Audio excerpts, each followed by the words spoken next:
যতই সে Sherlock Holmes, Byomkesh Bakshi কিংবা বেনোয়్ Blanc আসুক, ফেলুদা অদ্বিতীয়। বাঙালির কাছে ফেলুদা অদ্বিতীয়। আর সোনার কেল্লার কাছে আসাতে, মানে এতটা কাছে আসাতে এবং এই রাত্রিবাস করাতে যেন এটাই মনে হচ্ছে যে সোনার কেল্লা সত্যি সোনার, সোনার বললেও কম হবে, হীরের। এর সৌন্দর্য বর্ণনা করা সম্ভব নয়, মানে এটা বোঝানো সম্ভব নয় একটা ভিডিওর মাধ্যমে যে কতটা সুন্দর সোনার কেল্লা। পুরো মুগ্ধ হয়ে গেছি, পুরো মুগ্ধ হয়ে গেছি।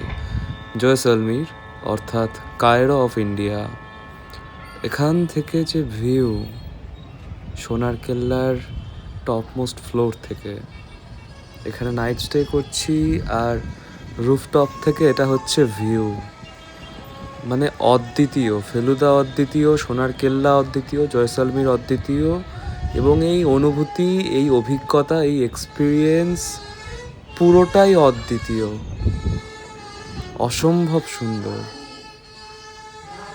মানে এখানে না আসলে বোঝা যাবে না যে স্বর্গ কি, স্বর্গ কি।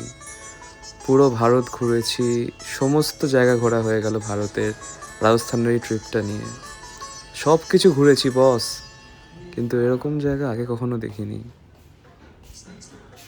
মানে এসো, ঘুরে দেখো রাজস্থান, থেকে দেখো সোনার কেল্লাতে, সমস্ত কিছু ভুলে যাবে, লিখে দিতে পারি। মানে এটা একটা লাইফের, কি বলবো, আনপ্যারালালড এক্সপিরিয়েন্স। এটার কোনো দ্বিতীয়ভাবে কোনো কিছু এটাকে মানে অল্টার করাতে পারে না। অসম্ভব সুন্দর, অসম্ভব সুন্দর। দুই চোখে কি দেখছি আমিও জানি না। হেঁটে চলেছি পুরো সোনার কেল্লার রাজপ্রাসাদটার ভিতর দিয়েই। এক একটা দরজা খুলছে, এক একটা নতুন পাতায় নিয়ে যাচ্ছে আমাদের রায়বাবুর সেই উপন্যাসের, উপন্যাস বললে হবে না, জগতের। ফেলুদা একটা আলাদা জগৎ, সোনার কেল্লাটা আলাদা জগৎ। এর ওপরে কোনো কিছু কোনোদিন ব্রিটিশ ক্যানন কিংবা ফ্রেঞ্চ ক্যানন, যে কোনো কিছু, যে কোনো ভাষার, যে কোনো দেশের কোনো রকম ডিসকোর্সই আর কি এটাকে মানে টেক্কা দিতে পারবে না। পুরো স্বর্গ, এটা স্বর্গ। ভূস্বর্গ কিনা জানি না, তবে ভূস্বর্গের চেয়েও যদি ওপরে কিছু হয় তাহলে এটা। মানে আমি এখানে আসার পর থেকে দাঁড়ানোর কিংবা বসার সময়টুকু পাইনি। হেঁটেই যাচ্ছি, হেঁটেই যাচ্ছি, আর যতটা হাঁটছি ততটা অবাক হচ্ছি। এক একটা ঘরে যাচ্ছি আর আরও বেশি অবাক হচ্ছি। করিডোরে হাঁটছি, অবাক হচ্ছি, উঠোনে যাচ্ছি, অবাক হচ্ছি, ছাদে উঠছি, অবাক হচ্ছি। মানে এই সৌন্দর্য এই পৃথিবীর হতেই পারে না, অপার্থিব সৌন্দর্য, এক্সট্রা টেরিস্ট্রিয়াল। দিনের বেলা সোনার কেল্লা সেটা একটা অন্যরকম অভিজ্ঞতা, রাত্রেবেলার সোনার কেল্লা সে আরও অন্যরকম অভিজ্ঞতা। আমার তো মানে ইচ্ছা হচ্ছে সারা রাত্রি এখানেই দাঁড়িয়ে থাকি, বসে থাকি কোথাও।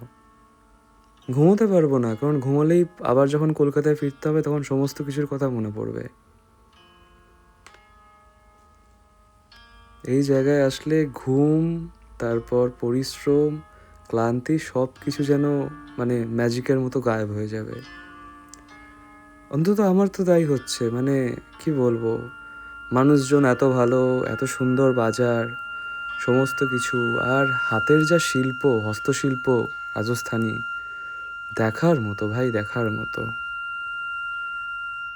আমার মানে আজ অব্দি বেস্ট ডিসিশন এটা, রাজস্থান ঘুরতে আসা আর সোনার কেল্লা ঘুরে যাওয়া।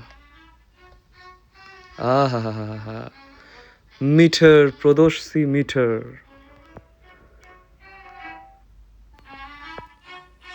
এখানে এসে এতক্ষণ থাকার পরে আমার যেটা মনে হলো যে এখানকার একমাত্র ডিসঅ্যাডভান্টেজ সেটা হচ্ছে এটাই যে মানে এখানকার ওয়েদারটা ভীষণই গরম। আর শুধু গরম না, মানে শুকনো তো, ড্রাই একেবারে, মরুভূমির বালি উড়ে আসে প্রায় সময়। তো সেটাই আর কি। শীতকালে আসলে সেদিক দিয়ে বেশ ভালো, মানে শীতকালে আসাটা হচ্ছে সবচেয়ে ভালো ডিসিশন, সবচেয়ে ভালো প্ল্যানিং। কিন্তু আমার ঘুরতে আসাটা একদমই র্যান্ডম, একদমই হঠাৎ। তো এবং এই সময় এখানে যে পাবো আর কি, মানে রিজার্ভেশন বুকিং হোটেলে, এটাও পুরোপুরি ভাগ্য সত্যি বলতে। আর তবে হ্যাঁ, এই যে ভিউ, এই যে দৃশ্য, যেটাকে টেনিদা দেখলে বলতো, মানে টেনিদা এটাকে দেখলে চিৎকার করে উঠে বলতো, ডিলা গ্র্যান্ডি মেফিস্টোফেলিস। তো এটাও তো অদ্বিতীয়। মানে এই রকম জিনিস দেখলে, এই রকম জায়গা দেখলে, স্বর্গের এত কাছাকাছি পৌঁছে গেলে, তখন গরম কি ঠান্ডা, ফোনে নেটওয়ার্ক আসছে কি আসছে না, কোনো কিছুই ম্যাটার করে না সত্যি বলতে। মানে এটাই তো সত্যি, যে এই অনুভূতি শহরে, কলকাতায়, দিল্লিতে কোনো জায়গাতেই পাওয়া সম্ভব না। আর সিনেমা যেটা ছিল সৌমিত্র চট্টোপাধ্যায়ের, সেখানে একটা কথা ছিল যে তুমি সোনার কেল্লার থেকে দূরে যেতে পারো, কিন্তু সোনার কেল্লা কোনোদিন তোমার থেকে দূরে যাবে না। আর আমার ছোটোবেলাও তাই। কারণ প্রথমবার যখন দেখেছিলাম সোনার কেল্লা সিনেমাটা, সেটা একটা বক্স টিভিতে দেখেছিলাম। মানে তখনও এলইডি টিভি ছিল না, মানে এলইডি টিভি বলে তখনও কিছু আসেনি কনসেপ্ট। তো সেই বক্স টিভিতে ঝিরিঝিরি কোয়ালিটির পিকচার, তার মধ্যে সৌমিত্র চ্যাটার্জিকে দেখেছিলাম, চট্টোপাধ্যায়কে দেখেছিলাম আর কি এই সিনেমাটাতে, এবং তার অপূর্ব অভিনয়, এবং মানে পুরো রায়বাবুর পুরো লেখাটা, কনসেপ্টটা, সেটা এবং এই চোখের সামনে দেখছি, দুটোর মধ্যে অনেকটা আর কি তফাৎ। মানে সোনার কেল্লা চোখে দেখা যে অভিজ্ঞতা, সেটা আর কি গল্পে পড়া, মানে ব্ল্যাক অ্যান্ড হোয়াইট প্রিন্টের কাগজে পড়া সোনার কেল্লা, পুরো গল্পটা, ইয়েটা, সমস্ত কিছু, এবং সিনেমাটা, তিনটেই তিন রকম আলাদা অনুভূতি। সোনার কেল্লা, জয়সলমীরের এই রাস্তা দিয়ে হাঁটা, মানে পুরোপুরি আর কি সমস্ত কিছু একটা মানে অন্য অন্য রকমের অনুভূতি, অন্য অন্য রকমের অভিজ্ঞতা, নানা মানুষের সাথে আলাপ, নানা মানুষের সাথে পরিচয়, কাঠগোলাপ, বনলতা, সমস্ত কিছু যেন এখানেই। মানে পৃথিবীর সপ্তম আশ্চর্য, অষ্টম আশ্চর্য, মানে হ্যাঁ, এটা হবেই, তোতলাবেই মানুষ। এখানে আসলে মানুষ তোতলাবেই, কারণ মানুষের সেন্স থাকবে না যে সে কী বলছে দেখতে দেখতে।